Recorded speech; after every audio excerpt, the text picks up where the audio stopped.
नमस्कार दोस्तों, मैं हूं आपका दोस्त रोहिताश यादव। मार्केट आपका एज यूजल वही 45,000 से ऊपर ही चल रहा है। अभी भी 45,700, 45,600, उसके बाद अभी 45,300 के आसपास अभी मार्केट ट्रेड कर रहा है।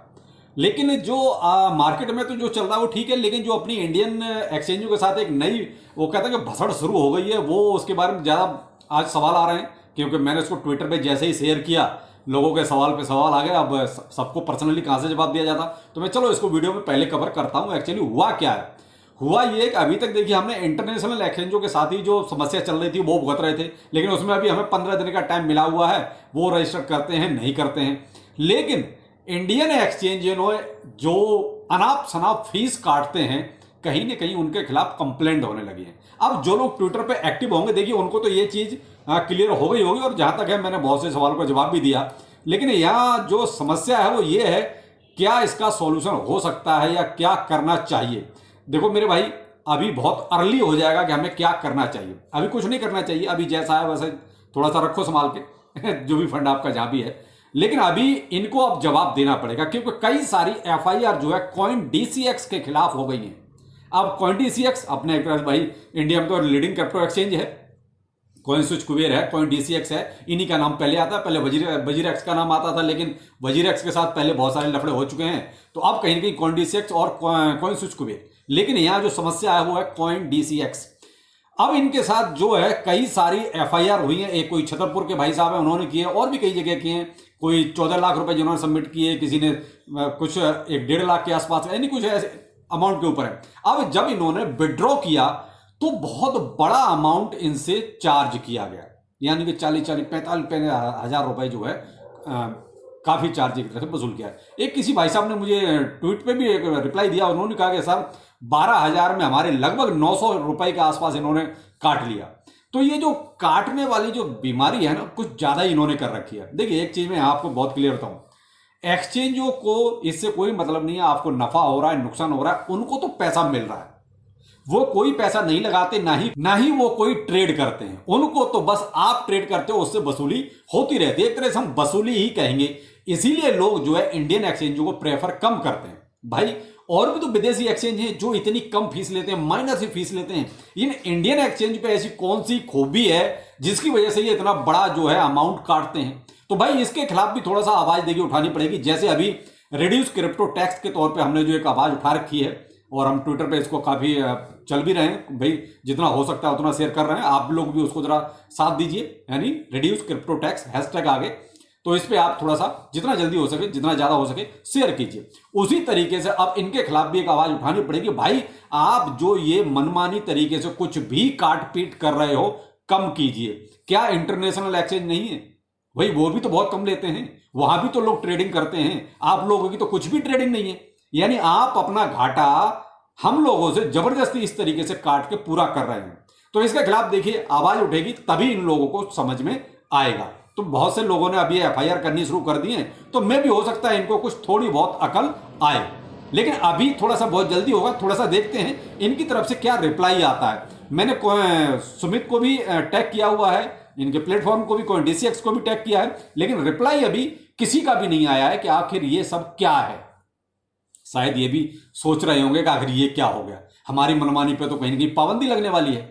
तो होना भी चाहिए भाई। देखिए एक जायज आप एक फीस काट सकते हैं, नाजायज तरीके से आप ये वसूली मत कीजिए, क्योंकि आपकी काट पीट की वजह से ही लोग इंटरनेशनल एक्सचेंज का यूज करते हैं। आप अगर थोड़ा सा रियायत देंगे, थोड़ी जायज फीस काटेंगे, तो ऑटोमेटिकली लोग आके आपके प्लेटफॉर्म पर ट्रेडिंग करेंगे। अगर आप इस तरीके से नाजायज काटेंगे तो आपके खिलाफ भी देखिए कहीं ना कहीं कंप्लेंट तो होगी। तो दिल्ली पुलिस के पास 3-4 ऐसी एफआईआर कॉइन डीसीएक्स के खिलाफ पहुंच चुकी हैं।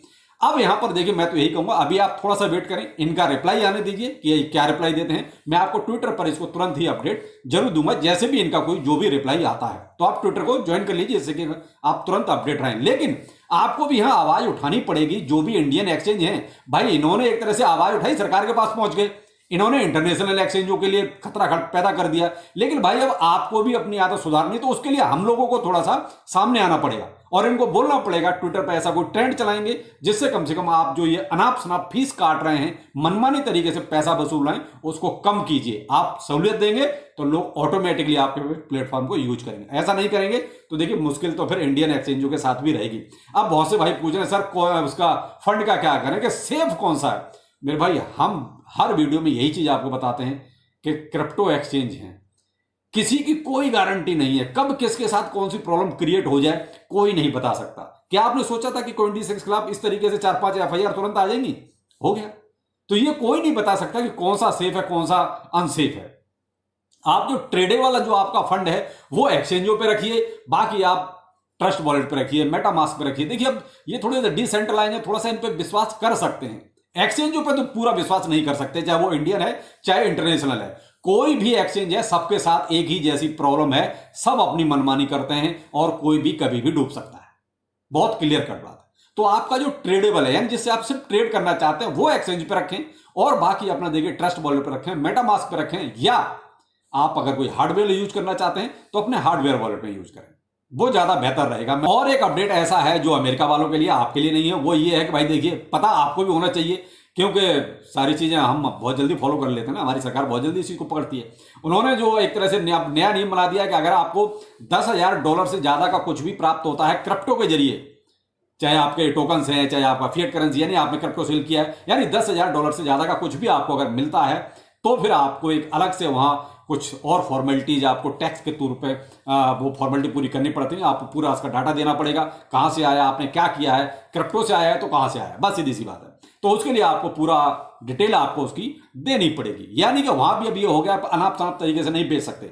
अगर आपने मान लो $11,000 का बेचा है तो आपको सारा लिखित में बताना पड़ेगा, जी मैंने ये असेट अपना बेचा है और ये प्राप्त किया है, और वो स्पेशल तरीके से आपको अलग से कोई फॉर्म उन्होंने क्रिएट कर दिया है, वो आपको भरना ही पड़ेगा। चाहे आपने एक दिन में इस तरीके के कई सारे ट्रेड किए तो आपको सबकी डिटेल देनी पड़ेगी। ऐसा नहीं है कि आपने 2 महीने में कोई एक ट्रेड लिया तो आपको वही देना। अगर आपने मान लीजिए आज भी दे दो 5 ट्रेड किए और 5 में 10,000 से ज्यादा का आपको प्रॉफिट हो गया तो आपको 5 की डिटेल आपको देनी पड़ेगी। यानी एक देखा जाए तो एक मेंटली हडल पैदा कर दिया कि आपको ये हिसाब भी रखना पड़ेगा। तो एक तरह से अब अमेरिका ने शुरू किया है तो इंडिया में तो बहुत जल्दी हो ही जाना है, क्योंकि हम लोग तो कॉपी है ना, तो कॉपी करते हैं तुरंत। अमेरिका ने बनाया तो हम भी बनाएंगे, तो ऐसा कुछ अपनी सरकार भी सोच सकती है। दूसरा मेरे भाई LFG एयर ड्रॉप, इसमें थोड़ा सा फेक लिंक आपको जो है स्प्रेड किए जा रहे हैं, तो आप किसी भी ऐसे फेक लिंक को क्लिक ना करें। पता चलेगा आपका एयर ड्रॉप के चक्कर में पूरा का पूरा फंड साफ हो सकता है। इसका डिटेल पूरा मैंने अपने ट्विटर पर शेयर किया हुआ है, आप उसको पढ़ सकते हैं बहुत ही इजीली। बाकी देखिए मार्केट आपका एक तरह से अभी साइडवे मूवमेंट ही इसको कह सकते हैं, क्योंकि जो इंतजार है वो उसी का है कि भाई स्पॉट में कोई फटाक से कोई अच्छी सी न्यूज निकल के आए तो उसके बाद फिर लोग उस पर अपना रिएक्शन एक्शन जो भी करना चाहें करेंगे, क्योंकि सब तो ज्यादा बुलिश हैं। आज भी फेयर एंड ग्रीड इंडेक्स आपका जो है 74 के आसपास चल रहा है, तो यहां देख सकते हैं तो वो बुलिशनेस तो देखिए अभी भी है। मार्केट कैप भी आपका 1.74 ट्रिलियन के आसपास है, तो यहाँ बीटीसी में पूरी बुलिशनेस है। अब कुछ लोग पूछे सर अल्ट कॉइन और मीम कॉइन्स का इनमें तो कुछ हो नहीं रहा, तो मेरे भाई इनमें अभी कुछ नहीं होगा। जितना भी बुलिशनेस है आपकी वो सारी की सारी बीटीसी के लिए ही है। तो यहां जो अभी जो स्पाइक भी आएगा वो भी आप मान लीजिए बीटीसी में ही आएगा। हाँ उसके पीछे फिर थोड़े से अल्ट कॉइन और मीम कॉइन्स भी करेंगे परफॉर्म, लेकिन आप ये कहें कि जैसे बीटीसी मान लीजिए 50% गया या 20% गया तो ये अल्ट कॉइन या मीम कॉइन उसके साथ उतना हो जाएंगे, ऐसा नहीं है। हाँ उनमें थोड़े दिन बाद फिर जो एक अचानक से एक रैली टाइप की जरूर आएगी और वो सब में आएगी, तो उसके लिए आप आगे के लिए बिल्कुल प्रिपेयर रहें, तैयार रहें। बाकी मार्केट में अपडेट रहिए, बहुत ज्यादा वही सही है, क्योंकि अपडेट रहेंगे तो आपको रिसेंटली मार्केट में चल के आ रहा है वो चीजें पता चलती रहेंगी। चलिए शाम को मिलते हैं किसी नए अपडेट के साथ। नमस्कार।